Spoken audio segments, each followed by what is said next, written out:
Nigeria within a context that can culturally affiliate them together with their kids and kins in a loose Nigerian federation of a weak center. 2. Failure to develop the Nigerian economy despite apparent potentials of being a rich nation, even in the era of growing importance of oil resources.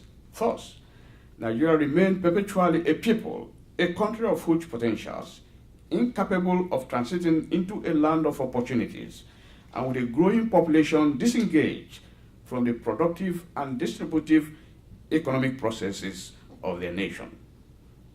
3. Failure, most importantly, to move the Nigerian nation and structure beyond the hastily wielded state of the colonial commercial interests which bore the seeds of conflict and distrust. It was earnestly expected that a federal democratic transition in 1999 will commence by addressing these disparities.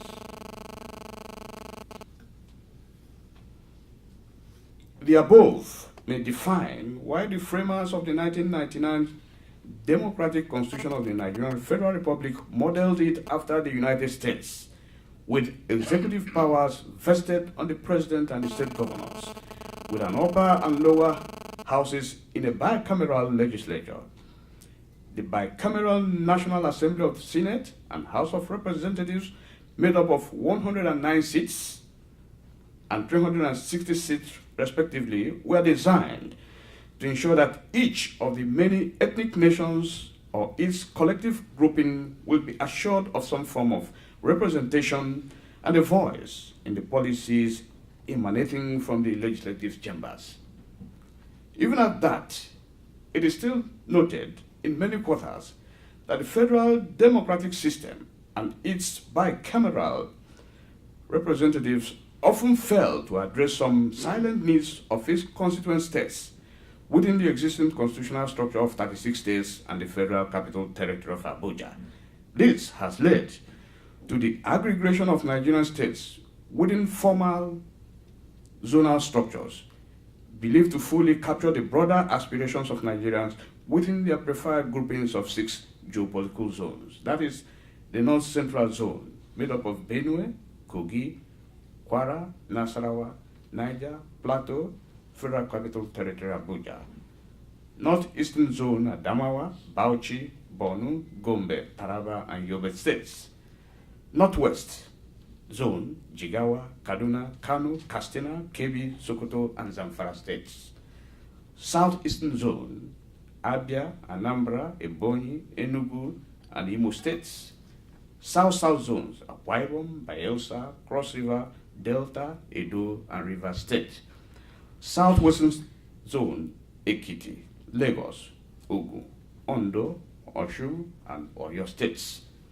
This approach of defining Nigerians' geopolitical structures in regional zones of contiguous cultural and ethnic affinity may not have a formal or administrative responsibilities at the moment, but they have the capacity to assume future roles, including its potential as emergence as the new structure of a democratically restructured Nigeria. The assumption for now is that such regional structures, if well organized, have the capacity of addressing the economic, social, and development needs of Nigeria in an integrative manner that not only avoids the challenges of present-day ethnically divided Nigeria, but can also arrest the prevailing cleavages evident in the North-South divide, and thus creating the bounding platform for a mutually interdependent United Nigerian Federation. What I have tried to do here is to show the extent that the structural nature of the Nigerian political system and the roles that governors play within that structure are not themselves settled issues, but up for future conjecturing. Let us look at the role of governors in the Nigerian national polity. I will begin here by restating that the roles that governors of states play in the Nigerian federal democratic system and how they individually or collectively through the National and Regional Governors Forum meet the challenges of their offices are derived from formal settings and the informal expectations that the Nigerian public have about the office of the governor. The history of Nigeria's democratic transition and economic development have imposed on today's Nigerian governors under democratically elected governments the hard task of quickly and forcefully addressing all imaginable problems, be they personal in nature or those formal issues affecting the general welfare of the people. The main reason for this is because the accountability of governors to the people is expected to form the primary check on behaviors of governors while in office. The Nigerian governors also derive their roles to the people from the 1999 Constitution of the Federal Republic and can pursue such roles within the extent they can stretch their individual leadership initiatives. But of primary importance is that such roles must attempt to anchor their activities on good governance and as such make it possible to avoid the impunities of the past. In the Nigerian national policy, governors are the chief executives of the states and the chief security and law officer. The role of governors and all other organs of government conferred with executive powers are provided under Chapter 10, Sections 13 to 18 of the 1999 Constitution of the Federal Republic of Nigeria, and broadly articulates the followings. 1. Promotion of democracy and social justice in the state. 2. Promotion of security and welfare of citizens as the primary purpose of government. Promotion of the participation of the people in their governance and in accordance with the Constitution. Promotion of inclusive governance that embraces diverse sections of the citizens and that respect their cultural diversity and belief systems. Promotion of the integration of all peoples of the state devoid of any form of discrimination. Provision of adequate facilities, goods and services that improve the well-being of all citizens. Elimination of all forms of corrupt practices and abuse of power. Promotion of state economy and efficiency in such a manner as to secure maximum welfare, freedom and happiness of all citizens. Promotion of planned and balanced economy to ensure equity in the distribution of resources to all citizens and the decentralization of the means of production and exchange in the control of many citizens. Provision of adequate shelter, food, resources, wages, education and health facilities to all citizens, including those with special needs. Provision of easily accessible, independent and impartial court of justice and others.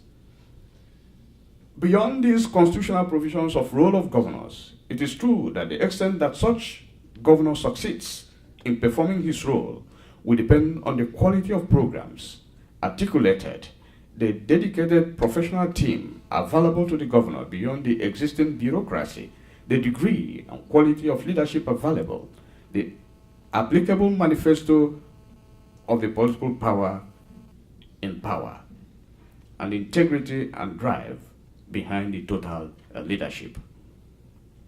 In short, no successful role of governor is without its challenges, but above all, it must be anchored on the delivery of good governance, and this connotes collective participation, consensus building, accountability, transparency, responsibility, equitability, inclusiveness, and more especially, it must be built on the rule of law.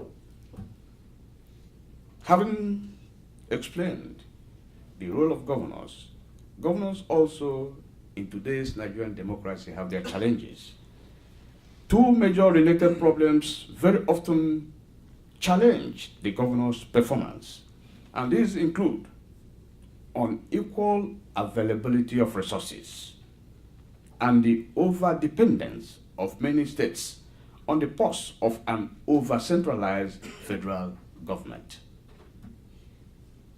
These, on their own, create further challenges, which are either structural, national, or interstate in nature, and bear with them the collective badge of misrepresentation of public service as a sharing of the national cake, presided over by an abrasive governor, if he will get enough for himself and his state. The major challenges to governors' roles, however, remain the following. One, the over-centralization of power on the federal government, especially the concentration of resources in the center, which heightens political competition at the center and creates conflict. And the solution will be the devolution of more powers from the center to the states. This will certainly liberate more assets for governors in their roles of deepening democracy and enhancing development. The challenge posed by an uneven federal system of government in Nigeria encourages mismanagement in system, promotes ethnicity, religious and social conflicts, which on themselves drive insecurity of states and increases poverty. Fiscal federalism and resource control by states will certainly challenge the initiatives of governors to develop workable strategies for the development and security of their states, as well as improve on interconnectedness and interdependence of states for greater mutual benefits.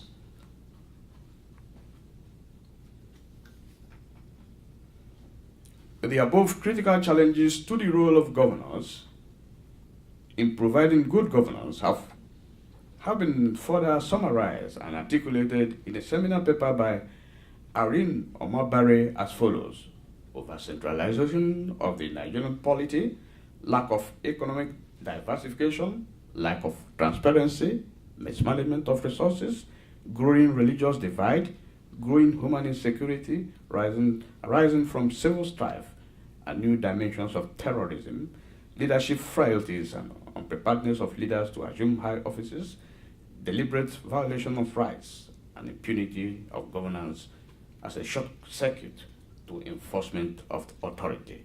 These ones were lifted from Irene Omar Barre. Added to this is the emerging strained relationship between the legislative branch and the executive branch of Nigeria's governments, and decline of party discipline in support of programs important in the effective performance of the government in power. These can be added to the growing power struggle between the Governors Forum and the legislators on key resource control and distribution issues of governance. All these combine to undermine the effective roles of governors in the building of democratic governance committed to the people. I did a prologue here. I admit here that critical challenges still remain in Nigeria's democratic governance. Yet, there are also flashes of effective performance of governors in many of our Nigerian states, such as number one state, Abia State. These and many other reasons give hope that democracy will grow and endure in Nigeria while producing the quality of leaders to advance its cause, just as it did in your own United States of America. Our strong optimism and belief in the power of democracy to survive the Nigerian odds arise from the following: Nigeria's growing response against the overthrow of democratically elected governments in Africa and elsewhere, the latest being in Mali. 2. Nigeria's consistent support and promotion of international democracy and security in Africa through the ECOWAS, African Union, and UN. Nigeria's strong policy against entrenched dictatorship. Nigeria's public response and condemnation against manipulation of electoral process worldwide. Nigeria's growing national norms against violation of human rights and democratic values through organized advocacy and civil disobedience. These, and especially the lessons we get from other states, including my states, give good reasons in our optimism for the survival of democracy and the improving role of governors in Nigeria. Let us look at the prospects of good governance in Nigerian federal democracy with special reference to my own state, Abia State. Abia State is number one state in Nigeria alphabetically, and its Christians, yes. And it's known, yes, of course, and it's known as God's own state. It remains the only state that you can open the Bible and you see its name in the Holy Book.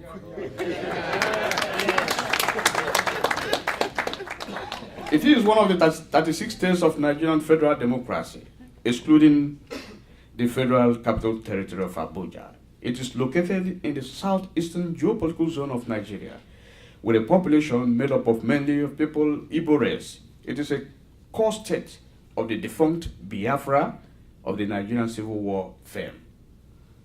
Following the partitioning, because Nigeria was partitioned into states, of the core secessionist areas of the southeastern region into several states as part of the post-Civil War efforts to remove future attempts at secession in this region. This was followed by over-militarization of the area, absolute neglect of infrastructure and local leadership failures. In the midst of personal survival, this was the case in Abia State until 1991, when emerging agitations from the people led to the creation of Abia State. The first political administrator of the state, Captain Franka Jibona, was a military Air Force officer who did his best. Within the short period of 6 months he was in office.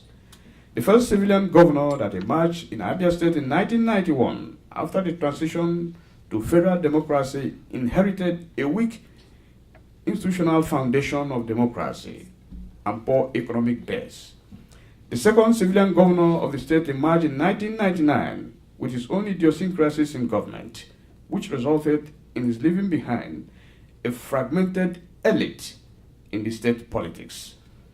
It's worthy to note that Abia was never a great beneficiary of the development resources from the federal center of government, being a peripheral oil-producing state, with the people mainly dependent on agricultural activities and commerce. As a major trading and middlemen business environment, Abia people controlled the merchandising of local and foreign goods in Nigeria throughout the West African coast. The externally focused elites could therefore enjoy both economic power, security, and the independence bestowed by personal wealth wherever they resided, without considering the declining political power of their own fragmented elites and absence of democratic values in the politics of their state at home. All this can only partly explain the failure of the growth of institutionalized democracy in Abia State for a long time, but it was the struggle for resource control in the larger Nigerian polity that created the environment of violent conflicts, public policy failures, collapsing public values, and godfatherism that strongly challenged many good Abians to begin to take interest in the politics of their state. I myself witnessed the fragilities of Abia politics from a close quarter before I became the governor of Abia State. I was a top-ranking civil servant, and I was in the past governments of the state, both under the military and civilian government, spanning before the creation of the state in 1991.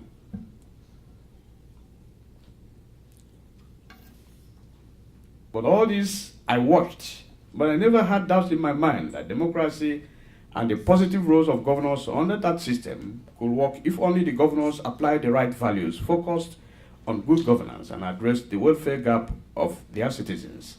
That was when I promised myself that if I had a chance to be executive governor, I was going to use my position to serve the people with humility, integrity, and build enduring legacies of hope for future generations, no matter the odds. The chance came in 2007 when I was elected as the third civilian governor of Abia State. My urgent agenda was to tackle the key areas of state services that have greatest impact on the growth of democracy in the state and other challenges of major importance to the state. I resolved to do the following. One is to deepen the democratization process in Abia by creating a merit-based system of public service and political administration. Any chance you get, any appointment you get in Abia must be merit-based. To unite the ruling political and economic elites of the state from their fragmented stupor and create a basis for a dignified political participation for them that will benefit the entire people and their communities. And that we are seeing today. If you look around in this hall, you see notable Abians that have accompanied me on this trip. You have the General, People's General Ike Nwachukwu, who has been a governor, has been an external affairs minister, and today Chairman, Governing Council of Abia State University, and his wife. You have also His Excellency Joe Maduekwe, been a minister, a top-notcher of our party, the PDP, and today he is Nigeria's ambassador to Canada. Very close to him, you have also our own Bishop, Bishop Onoha, who is known in Abia State for his religiosity. And many, where do I start, where do I end? Chairman, Governing Council of our Polytechnic, and then my friend, businessman Chok, who is here, and many others. Mau Habunwa, former Speaker, ECOWAS Parliament, Attorney General of our state, political leader, member, BOT of our great party, the PDP. They are all here on their own to accompany me. Before now, it wasn't like this. They couldn't have been here. But today, we are united as a family.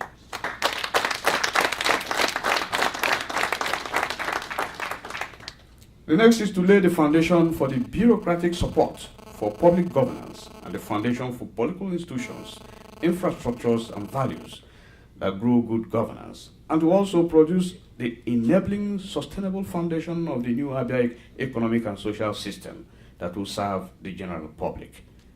The fourth is to provide for the security of lives and properties of our citizens as the first principle of state governance. And finally, to provide opportunities for the self-employment and actualization of the good lives of our people, especially the youths, women, and the vulnerable individuals through a strong youth empowerment program. And that is what we are doing. As a two-term governor of Abia State for the past 6 years, our administration has skillfully followed our resolve to change the face of Abia and the democratic politics of our people through our unwavering focus on good governance, and we have good results to show for this. One, when I came into power, like I said, the political elites were fragmented due to treatments meted out to them by excluding them from governance. We moved quickly and commenced the uniting of the fractured political elites, converting our major opponents as allies and mending all fences in a conciliatory manner.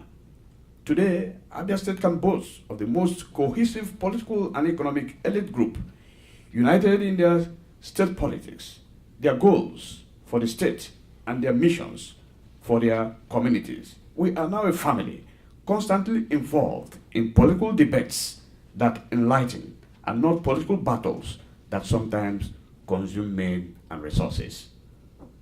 When I became governor of Abia State, our state was at a choking grip of a devastating war of insecurity, and we had become a dreaded kidnapping center.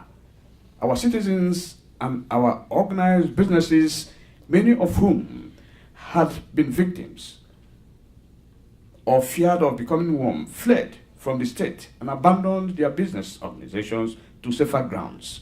our economy was drastically affected and our people under siege. Today, through our doggedness to do things right, we brought together our stakeholders in the state, including political leaders, religious leaders, traditional leaders, organized youths, the security agencies, and the military might of the federal government, and we are able to wage a relentless war against kidnapping and other forms of criminalities. Today, Abia State is generally acclaimed as one of the safest states in Nigeria. Our all-inclusive participants case approach has been studied by security practitioners as a model.